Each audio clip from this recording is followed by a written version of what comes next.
नामनिष्ठ।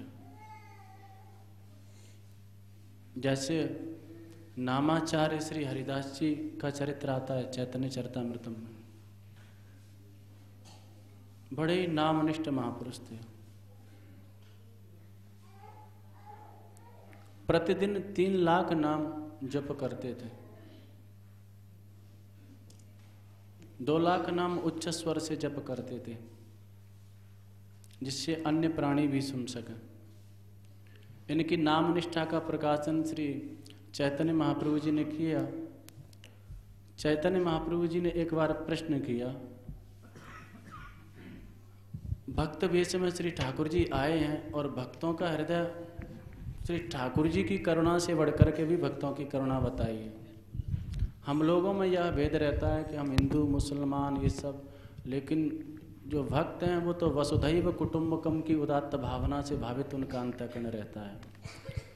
तो श्री महाप्रभु चैतन्य देव नाम के महात्म्य को प्रकट कराने के लिए श्री हरिदास जी के मुख से नाम की महिमा प्रकट हो, तो श्री हरिदास जी से प्रश्न करते हैं,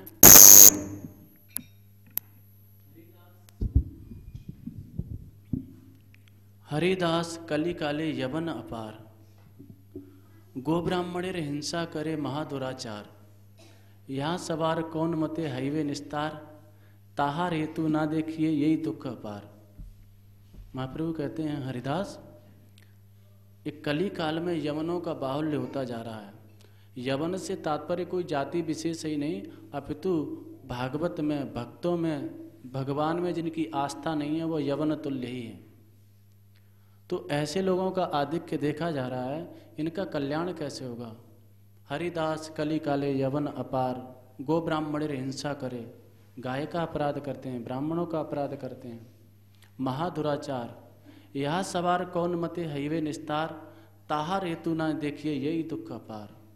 उनका कल्याण कैसे हो, उसका कुछ हेतु मुझे दिखाई नहीं देता, ये बड़ा क्लेश है मेरे मन में। तो हरिदास ठाकुर कहते हैं, प्रभु हरिदास कहे प्रभु चिंता न करिए, यवनेर संसार देख दुखी न भाविए, यवन सकलेर मुक्ति हईवे अनायासे, हाराम हाराम बलि कहे नामा भासे। बोले यवनों की मुक्ति तो सहज में हो गई जी, यहाँ में किसी प्रकार को कोई संदेह ना है। कैसे? बोले यवन सकलेर मुक्ति हईवे अनायासे, हाराम हाराम बलि कहे नामा भासे। बोले इनके मुख से जो श्री ठाकुर जी का नाम निकलता है ना, बोले ये कब नाम लेते हैं। बोले यवन लोग जब गाली देते हैं तो यवनों की गाली थी प्रसिद्ध हरामी, हराम खोर, ऐसी गाली देते थे। तो हराम खोर कहा तो इसे गाली के ब्याज से राम या श्री ठाकुर जी का नाम निकल गया। तो हरिदास ठाकुर कहते हैं, यवन सकलेर मुक्ति हईवे अनायासे, हा राम बलि कहे नामा भासे। किसी अन्य ब्याज से ठाकुर जी का नाम निकले मुंह से तो उसको नामाभास कहते हैं। नामाभास भी जैसे अजामिल ने पुत्र के ब्याज से नाम लिया था, समस्त किलविश पाप उसके दग्ध हो गए और श्री ठाकुर जी को प्राप्त कर लिया। नामाभास मात्र से समस्त जितने भी पाप हैं वह नष्ट हो जाते हैं, और शुद्ध नाम यदि मुख से निकल आए तो फिर तो कहना ही क्या, श्री ठाकुर जी का प्रेम तत्क्षण प्राप्त हो जाए। तो हरिदास ठाकुर कहते हैं, हा राम बोले कहे नामा भासे। बोले प्रभु महाप्रेमेर भक्त कहे हा राम यवनेर भाग्य दे किलाए से नाम।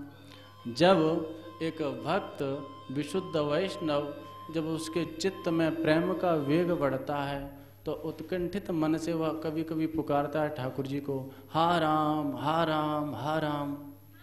और इन यवनों के भाग्य देखो कि वही नाम इनके मुख से निकल आता है, हा राम बलि कहे नामा वासे। तो इस ब्याज से भी, गाली के माध्यम से भी नाम निकल जाए तो बोले कल्याण हो जाता है। ऐसे नाम निष्ठ नाम की महिमा का प्रकाशन करा रहे हैं महाप्रभु जी। बोले हरिदास इसमें कोई प्रमाण, क्योंकि लोग शास्त्र के प्रमाण की अपेक्षा करते हैं। बोले हाँ प्रमाण है। तो हरिदास ठाकुर ने वहाँ पर नृसिंह पुराण का, वाराह पुराण का एक आख्यान सुनाया। वाराह पुराण में एक आख्यान आता है, कोई म्लेच्छ था, जन्म भर जिसने पापाचार ही किया था, पशुओं का व्यापार करता था, वृद्ध हो गया था। एक दिन जंगल से होकर के जा रहा था पशुओं को लेकर के, वृद्ध था, शीतकाल था, संग्रहणी का रोग हो गया, बार बार जाना पड़ता था उसको शौच के लिए। वृद्ध था, ऐसे ही शक्ति क्षीण हो गई,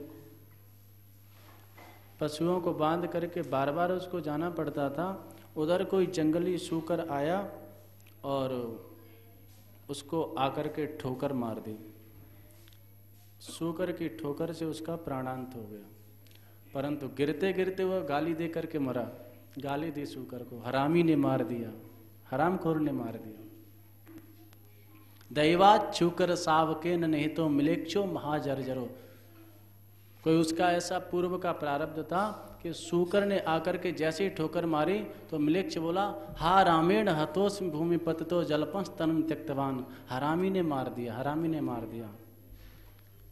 तीर्णो गोस्पद वद भवार्णम हो नाम प्रभावाद हो किम चित्रम यदि राम नाम रसिका स्ते यान्ति रामास्पदम।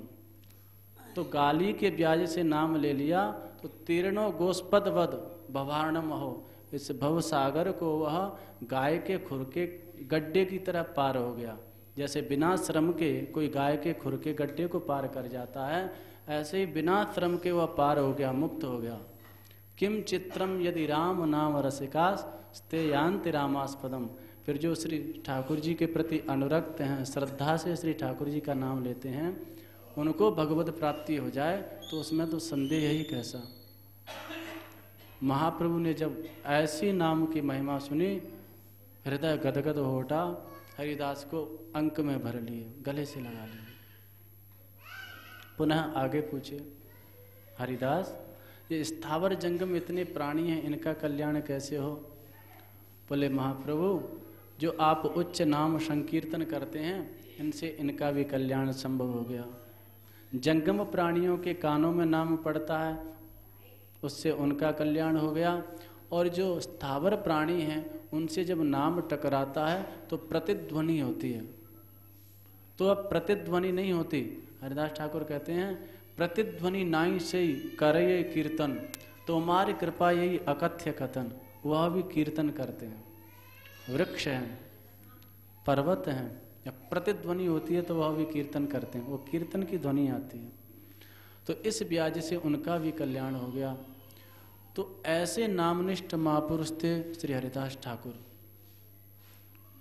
चूंकि जन्म यवन वंश में हुआ था, मुसलमान वंश में हुआ था, तो इधर मुसलमानों ने जाकर के शिकायत कर दी उस समय जो शासक था उससे, कि देखो यह हरिदास है, यह हिंदुओं में जाकर के मिल गया है और पता नहीं क्या क्या चिल्लाता रहता है, हरे कृष्णा, और इसको देख करके अन्य मुसलमान भी उधर ही भाग रहे हैं, तो ऐसे तो बहुत गड़बड़ हो जाएगा, इसको दंड देना चाहिए।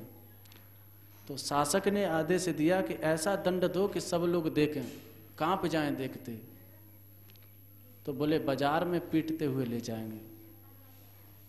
आदेश दे दिया, ले जाओ इसको बाजार में पीटते पीटते ले जाना और मार देना। हरिदास ठाकुर को पकड़ करके वह मुगल लोग ले गए और बाजार में पीटने लग गए। फिर भी हरिदास ठाकुर नाम नहीं छोड़ रहे।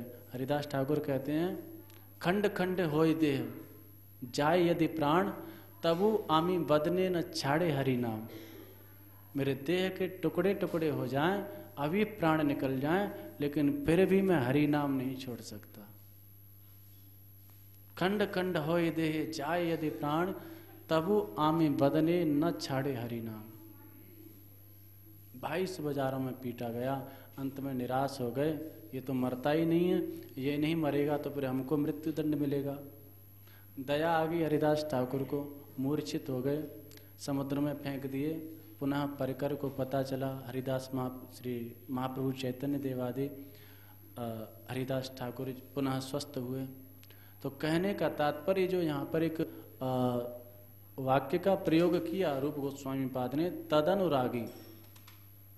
तदनुरागी माने तस्मिन माने उसमें, जो पूर्व की चर्चा है, श्री ठाकुर जी के नाम में ऐसी रुचि हो, जैसे हरिदास ठाकुर कह रहे हैं कि खंड खंड होए देह, संपूर्ण शरीर के टुकड़े टुकड़े हो जाएं, प्राण निकल जाएं, फिर भी मैं नाम नहीं छोड़ूंगा। तो यह तदनुरागी जनानुगामी, श्री ठाकुर जी के नाम में ऐसी रुचि, ऐसी निष्ठा, श्री ठाकुर जी के चरित्रों में, श्री ठाकुर जी की लीलाओं में ऐसी निष्ठा, कथा मात्रिक जीवनः, श्री ठाकुर जी के चरित्र ही जीवन का आधार बन जाए। और तिष्ठन ब्रजे, श्री ठाकुर जी का धाम है, या तद अनुरागी, उसमें ऐसा अनुराग। तो ऐसे अनुरागी जनों का संग प्राप्त हो जाए, समझो सब कुछ प्राप्त हो गया। भागवत में विभिन्न देवताओं की उपासना बताई द्वितीय स्कंद में, और अंत में निष्कर्ष निकालते हैं श्री सुखदेव जी कि जितनी भी उपासना है, आराधना है, भगवान की उपासना भी बताई। अकामः सर्व कामो वा मोक्ष कामो दारदि तीव्रेण भक्ति योगेन यजेत पुरुषम परम। कोई निष्काम हो या सकाम हो या मोक्ष की कामना हो, तीव्र भक्ति योग से भगवान का आराधन करें। और उसके बाद तुरंत बताते हैं, एतावान ही लोकेस्मिन परम निश्चय सोदयः भगवत्य अचलो भावो यद भागवत संगीता। एतावान ही यजताम बहुवचन है, यानी जितने याजक हैं, उपासना करने वाले हैं, उनका एतावान माने इतना ही, या परिमाण वाचक शब्द है। एतावान यानी इतना ही। यजताम माने यजन करने वालों का, निश्रेय सोदय, निश्रेय माने कल्याण का, अभ्युदय का जो हेतु है वो इतना ही है। भगवती अचलो भावो, भगवान में निश्चल भाव हो जाए, अचल भाव हो जाए। किसी भी वस्तु को देख करके, किसी भी व्यक्ति को देख करके, किसी भी पदार्थ को देख करके चित्त चलायमान न हो।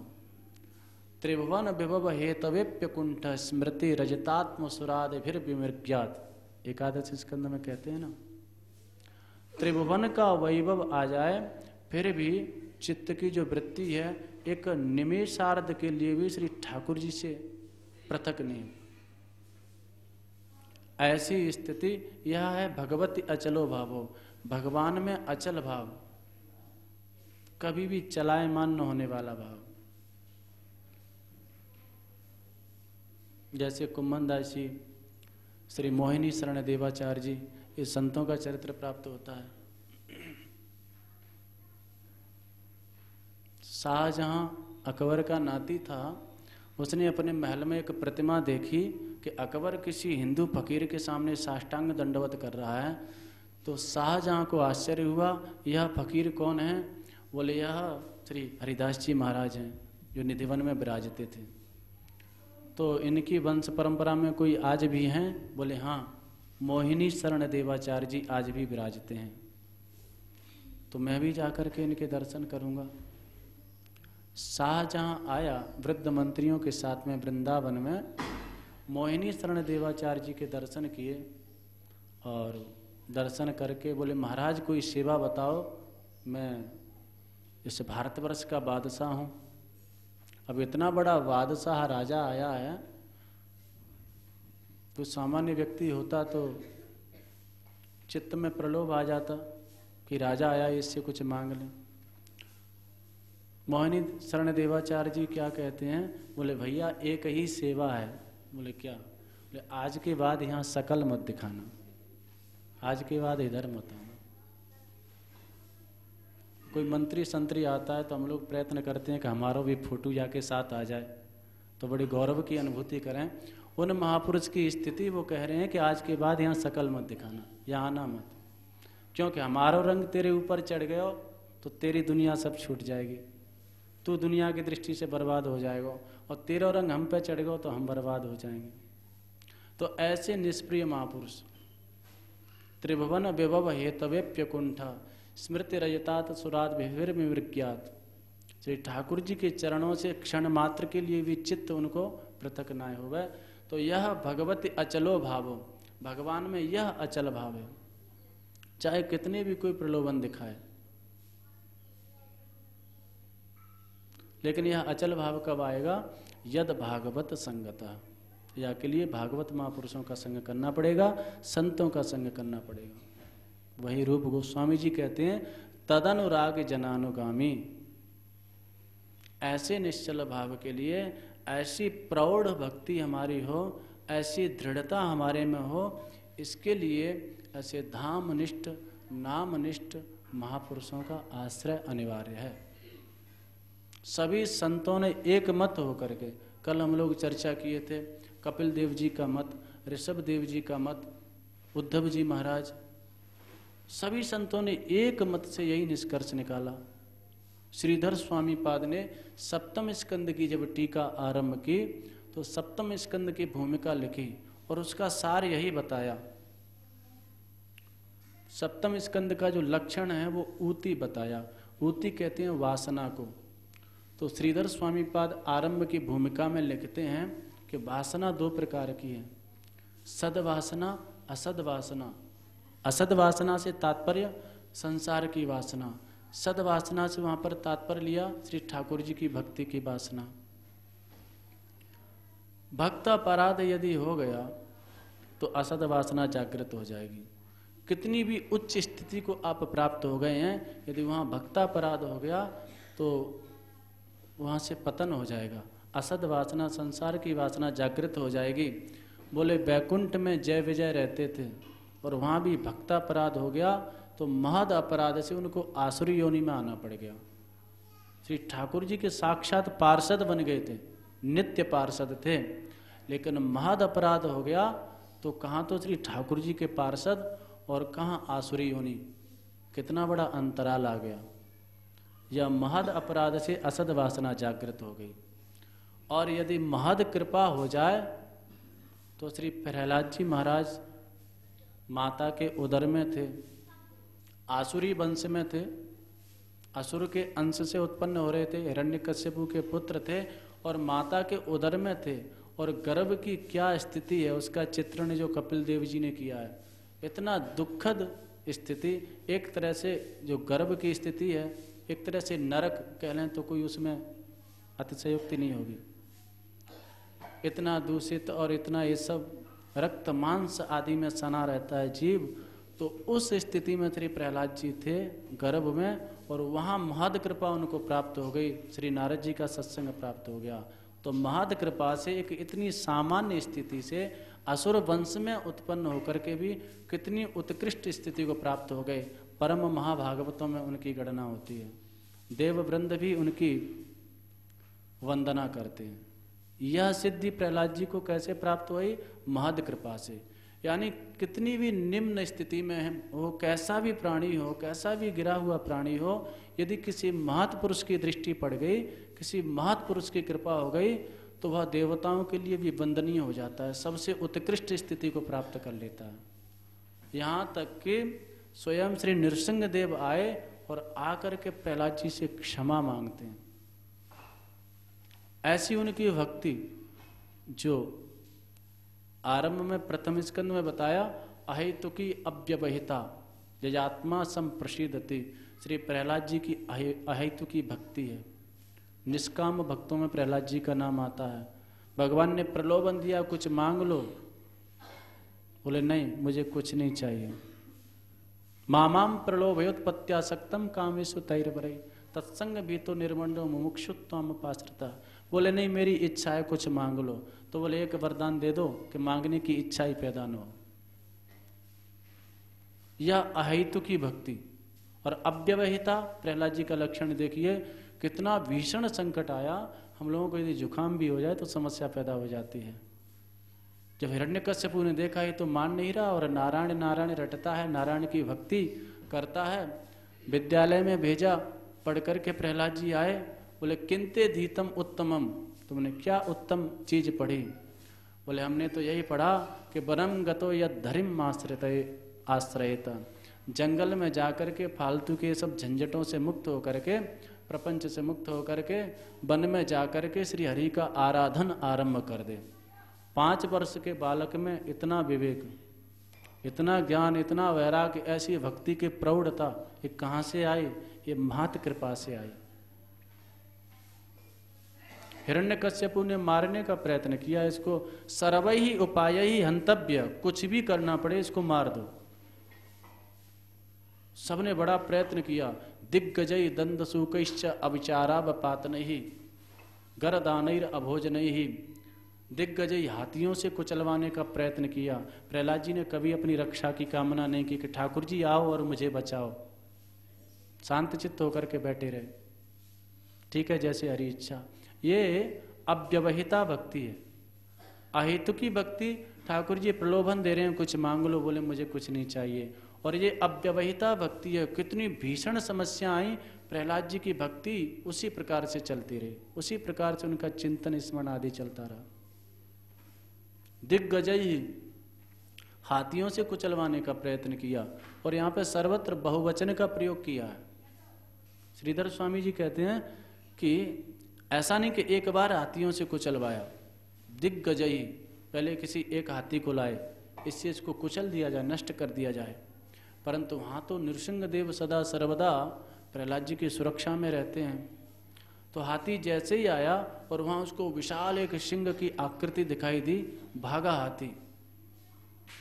हिरण्यकशिपु ने कहा दूसरे उस खूनी हाथी को लाया जाए, अन्य हाथियों को लाया गया। पुनः चारों ओर से 10 जो दिग्गज हाथी हैं उनको लाया गया, प्रहलाद जी को मारने का प्रयत्न किया गया। दिग्गजई हाथी सक्षम नहीं हो सके मारने में, क्या किया जाए? फिर दंड सूकई ही, एक से एक विषधर सांपों को लाया गया, उससे दंशन कराया गया। प्रहलाद जी को कुछ नहीं हुआ। अविचारावपात नहीं, बड़े बड़े तांत्रिक जो थे उस समय, उन तांत्रिकों को बुला करके तांत्रिक क्रियाएं कराई गई। प्रहलाद जी स्वस्थ हैं, कुछ नहीं हुआ। अवपात नहीं, पर्वत की चोटियों से गिराया गया, और एक बार नहीं बार बार गिराया गया, सर्वत्र बहुवचन है। कहने का तात्पर्य, इतनी भीषण समस्याएं आई, प्रहलाद जी ने एक क्षण के लिए भी श्री ठाकुर जी का स्मरण नहीं छोड़ा, और कभी श्री ठाकुर जी से ये प्रार्थना नहीं की कि ठाकुर जी मेरी रक्षा करो, मुझे बचाओ।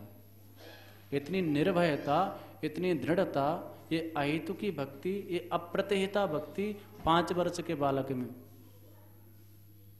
ये कहाँ से आ गई? ये महद कृपा से आई। ये कोई साधन विशेष नहीं था प्रहलाद जी का, ये श्री नारद जी की कृपा थी।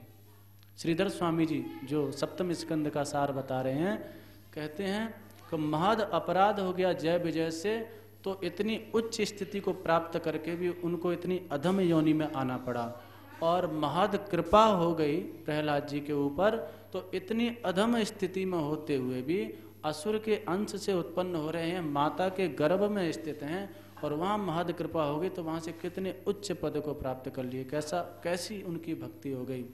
तो श्रीधर स्वामी जी कहते हैं, अतो मनीषिणा यत्न कार्य महदनुग्रहे, इसीलिए जो सच्चा विवेकी व्यक्ति है उसको सब छोड़ करके चाहिए महत कृपा के लिए प्रयत्न करे। महत कृपा कैसे भी प्राप्त हो जाए।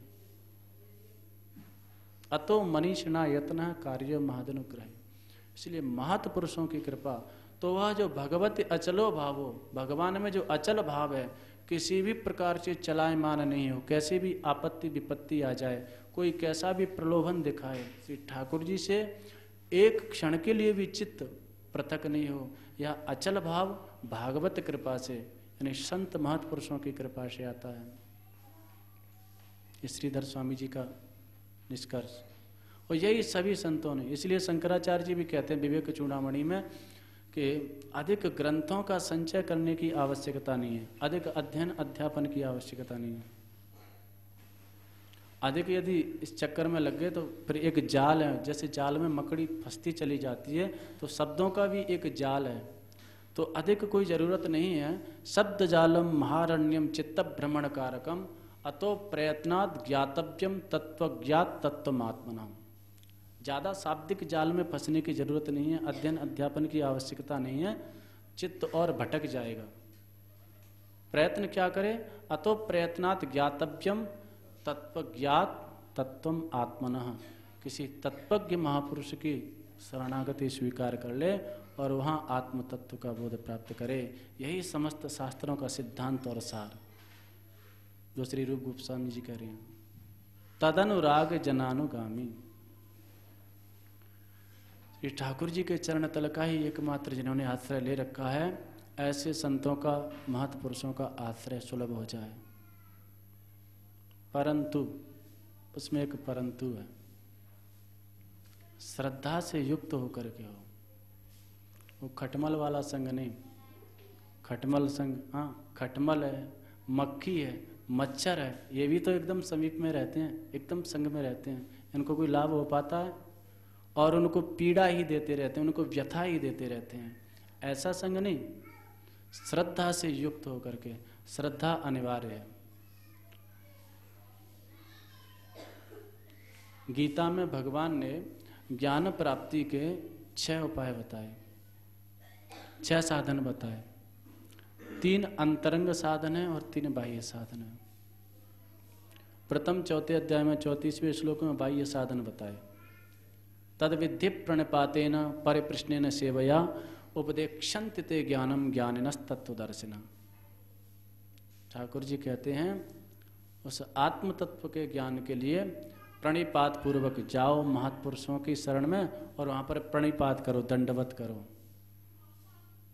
परिप्रश्नेन प्रश्न करो, जिज्ञासा, और सेवया। तद विद्धि प्रणिपातेन परिप्रश्नेन सेवया, ये 3 साधन बताए। ये 3 बाह्य साधन है। जाकर के दंडवत करना, प्रश्न करना, सेवा आदि बाहर की जो चीजें हैं ये करना। बोले तद विद्धि प्रणिपातेन परिप्रश्नेन सेवया उपदेक्षन्ति ते ज्ञानम ज्ञानिनस् तत्वदर्शिना। जब ये 3 साधनों को करेंगे तो ज्ञानी महापुरुष आपको उपदेश करेंगे, ज्ञान प्रदान करेंगे। आगे 39वें श्लोक में 3 साधन बताते हैं। श्रद्धावान लभते ज्ञानम तत्परः संयतेन्द्रियः।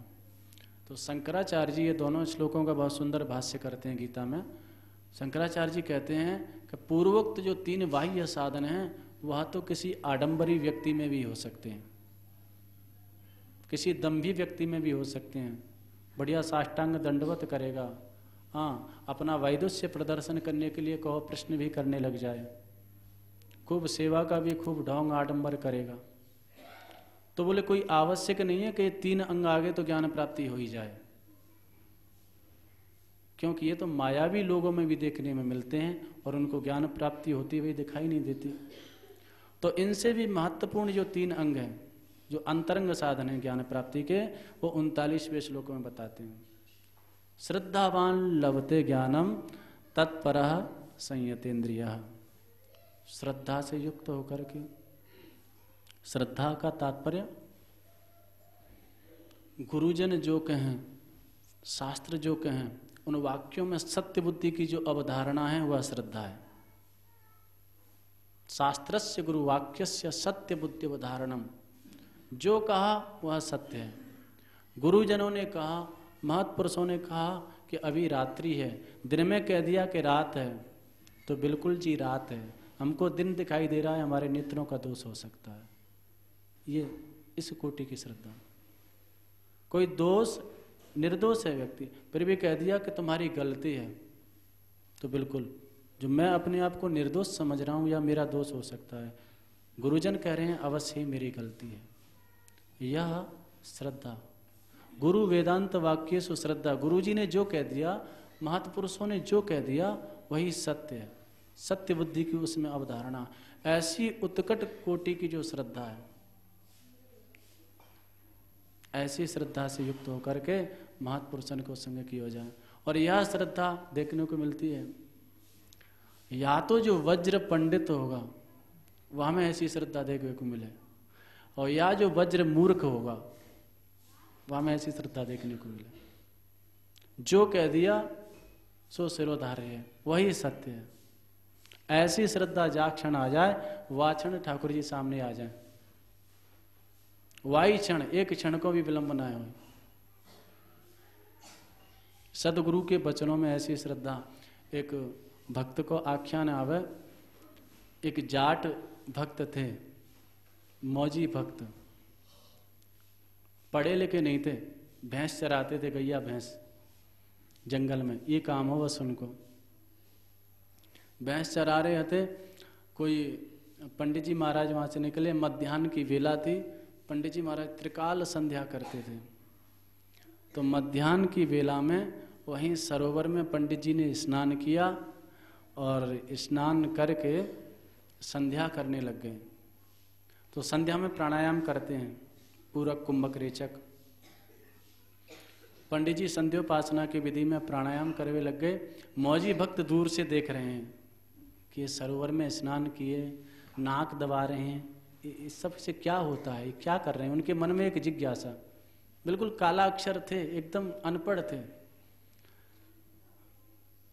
पंडित जी जब संध्या करके निवृत्त हुए, चलने को उद्यत हुए, तो मौजी भक्त आ गए। महाराज दंडौत।